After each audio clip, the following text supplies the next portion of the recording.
पाठ देवी स्तुति। रचयिता पंडित दौलत राम जी। प्रवचनकार पंडित अभय कुमार जी दर्शनाचार्य। भाग 2। अपने अनादिकालीन दुखों के मूल कारणों का वर्णन। तुम शासन से अमेय जीव, इसमें भी वो आया, आपके शासन की सेवा करके। सामने जो अर्थ लिखा है वो शब्दार्थ नहीं है, वो भावार्थ है।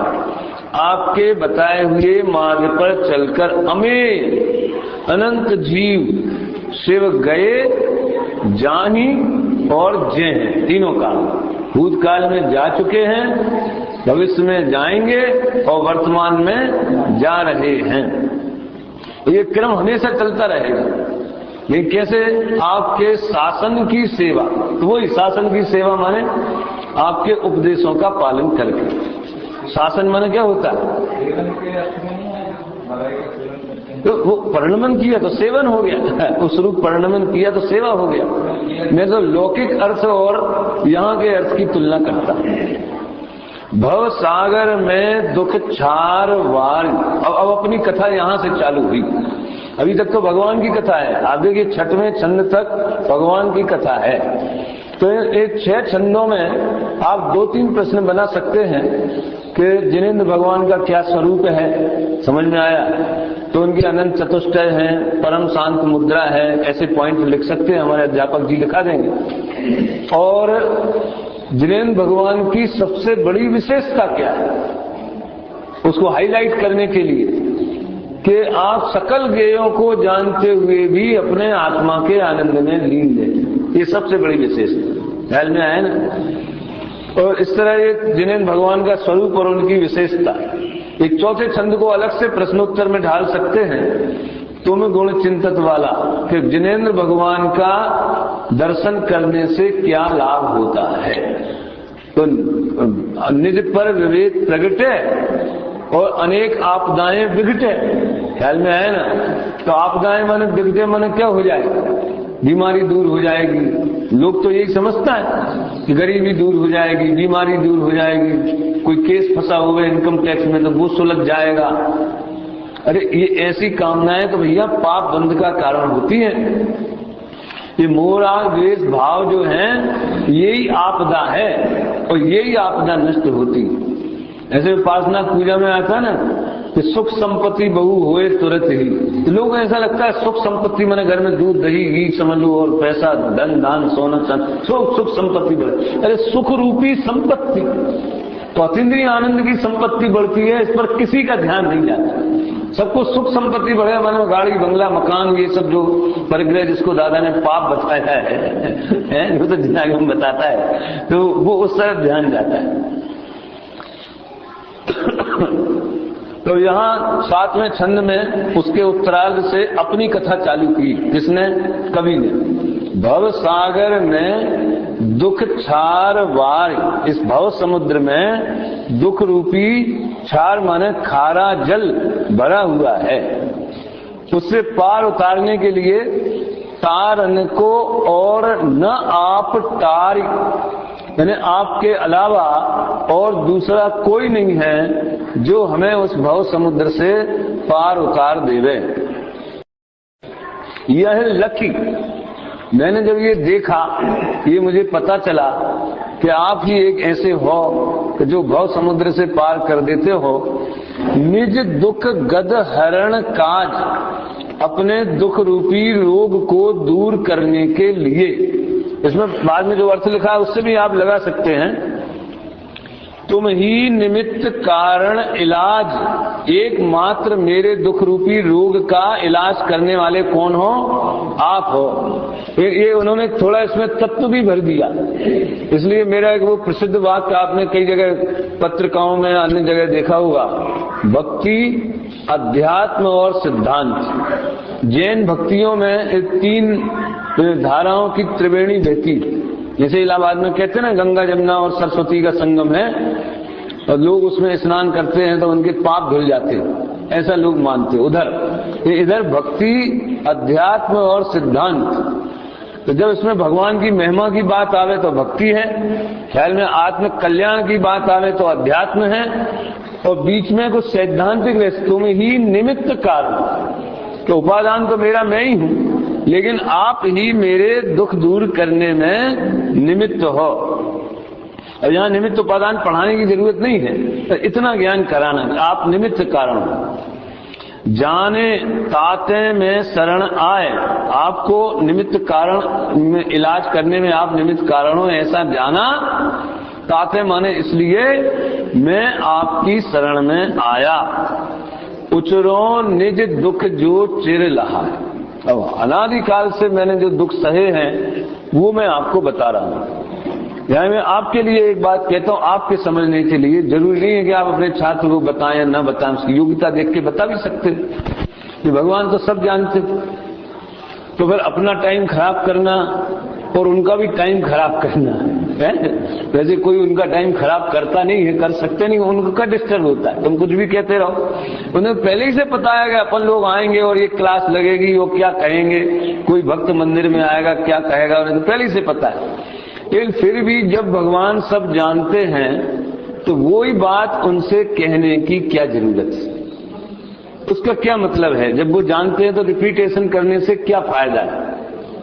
देखो ये काव्य है और भगवान की स्तुति में लिखा गया। एक फार्मूला याद रखना, कभी भी भगवान की स्तुति लिखने का अगर आपको भाव आवे, या जो स्तुतियां लिखी हैं उनकी गहराई से पढ़ने का भाव आवे, तो स्तुति 2 सूत्रों पे लिखी जाती है। 2 पॉइंट फार्मूला है। एक तो भगवान के गुणों का वर्णन यानी उनकी प्रशंसा, और दूसरे अपने दोषों की निंदा। तो आप स्तुति लिख सकते हो। वहां अगर आपने अपने दोषों की निंदा करने के बजाय अपनी प्रशंसा कर ली कि मैं परमात्मा हूं तो वो अध्यात्म हो सकता है, वो स्तुति नहीं हो सकती। समझ में आया ना? अध्यात्म में ये बात कही जाती है कि मैं परमात्मा हूं, मैं सिद्ध समान हूं, मैं ज्ञानानंद स्वभावी हूं, मेरे में राग द्वेष नहीं है। ये सब अनुभव का, अध्यात्म का प्रकरण है। लेकिन जब भक्ति और स्तुति होती है, पूजाएं लिखी जाएं, स्तुति लिखी जाए, तो उसमें तो ये अपने दोषों की निंदा की बात भी आती है। आप देख, इस हिसाब से आप देखना, जितने भी श्रेष्ठ कवियों की श्रेष्ठ स्तर की रचनाएं हैं उनमें ये 2 ही चीजें आपको मिलेंगी। और तीसरा पॉइंट अगर लगाया जाएगा तो मुझे आपके जैसा बनना है। समझ में आया? तो है ना, अपने नाथ तुम्हारी पूजा में सब स्वाहा करने आया, तुम जैसा बनने के कारण शरण तुम्हारी। और फिर अपने दोषों का, जो मेरे दोष हैं, परलक्षी वृत्ति को स्वाहा करना है। समझ में आया ना? मान कसाय को स्वाहा कर, कितनी सब बातें हैं उसमें। तो 3 पॉइंट फार्मूला अपन कह सकते। कौन कौन से?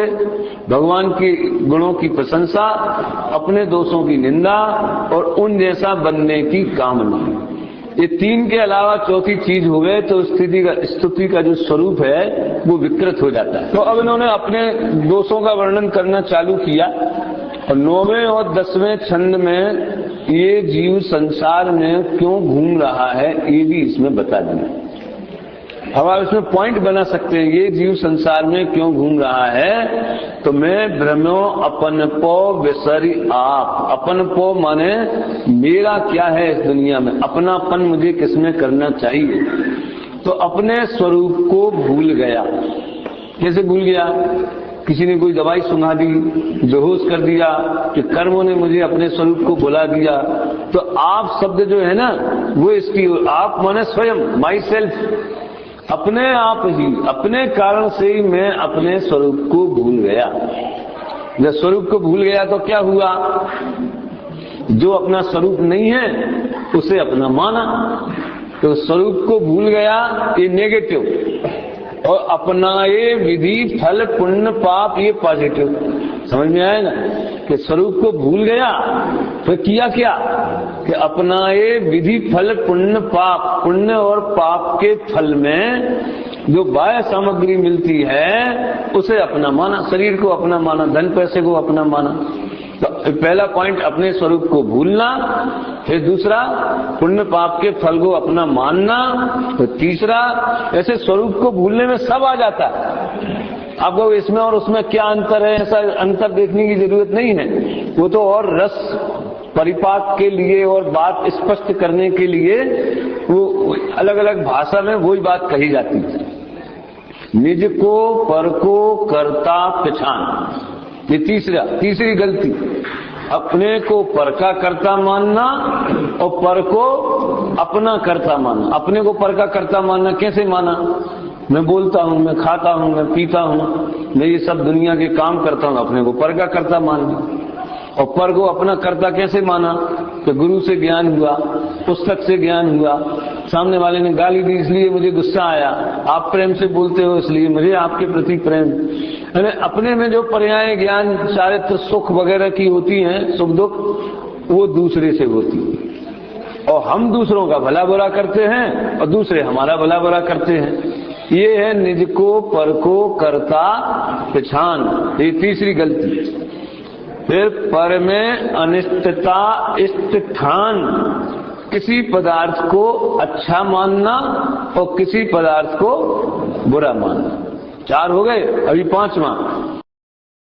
आकुलित भयो अज्ञान धार, जैसे अज्ञान में सब आ गया, फिर भी अलग से अज्ञान के कारण मैं दुखी हुआ।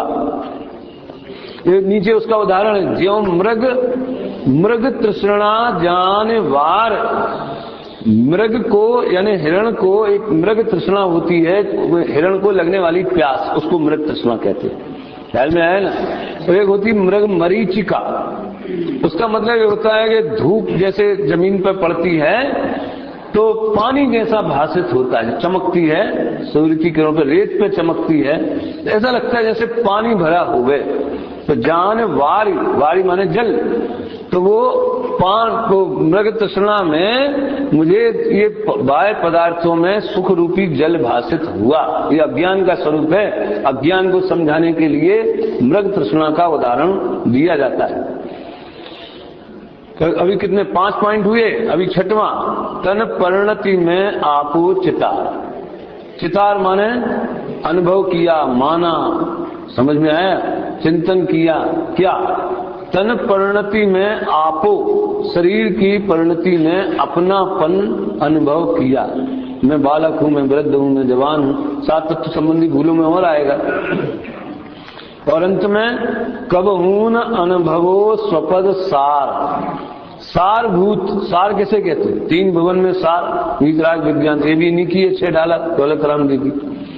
तो अपने सारभूत माने जिससे सुख मिलता है उसे सार कहते हैं। समझ में आया? तो कब हूं न अनुभवो स्वपद सार, अपने निज पद का मैंने कभी अनुभव नहीं किया, अपने स्वरूप का अनुभव नहीं किया।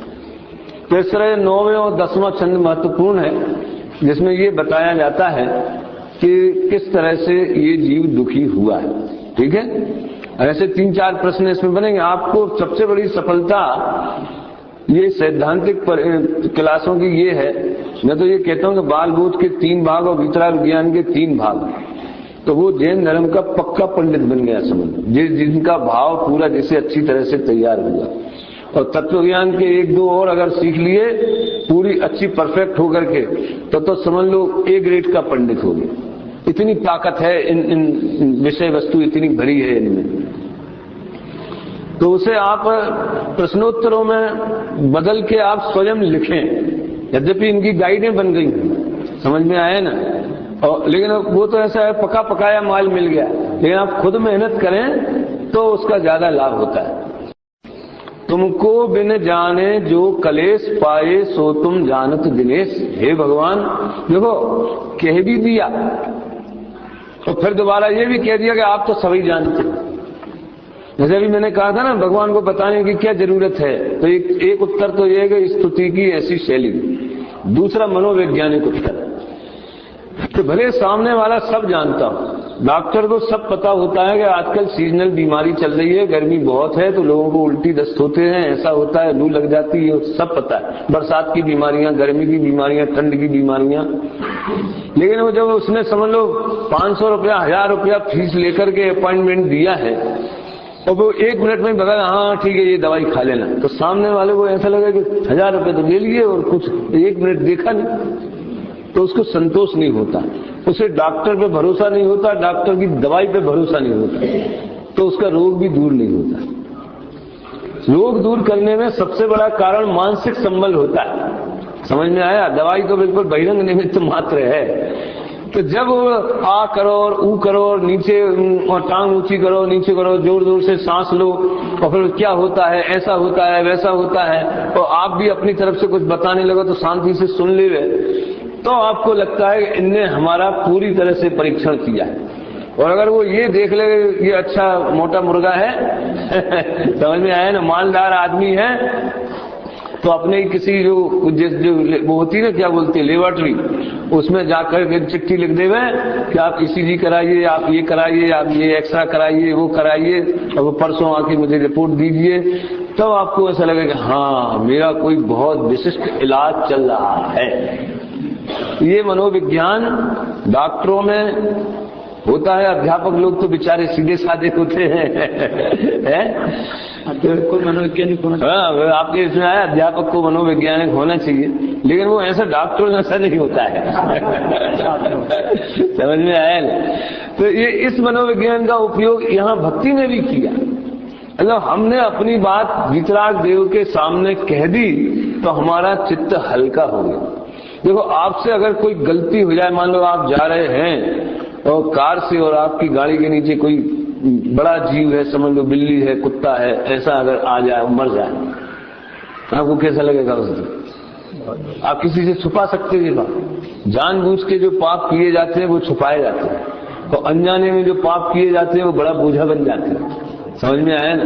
तो उसमें जब तक आप किसी से कहने दे कि आज ऐसा हो गया, आज ऐसा हो गया, समझ में आया ना, तब तक आपका चित्त हल्का नहीं होता।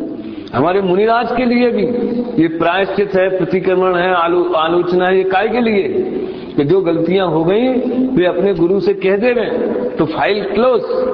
समझ में आया ना? मामला खत्म हो जाता है। वो आप अपनी रत्न तरह की साधना कर सकते हैं फिर मुनिराज, तो उन्हें विकल्प नहीं रहेगा। लेकिन हमने तो बहुत कई बार भगवान के सामने कहा, वो सब गई, वो पर्याय गई, अब जो नई आई है वो चालू करो। कहा, लेकिन अज्ञान में कहा, जाना नहीं। अब समझ पूर्वक करना, प्रक्रिया तो वही रहेगी ना। एक बार माँ के गर्भ से निकले और बड़े हो गए, मनुष्य भाव का सफल नहीं किया तो दोबारा गर्भ में आना तो पड़ेगा।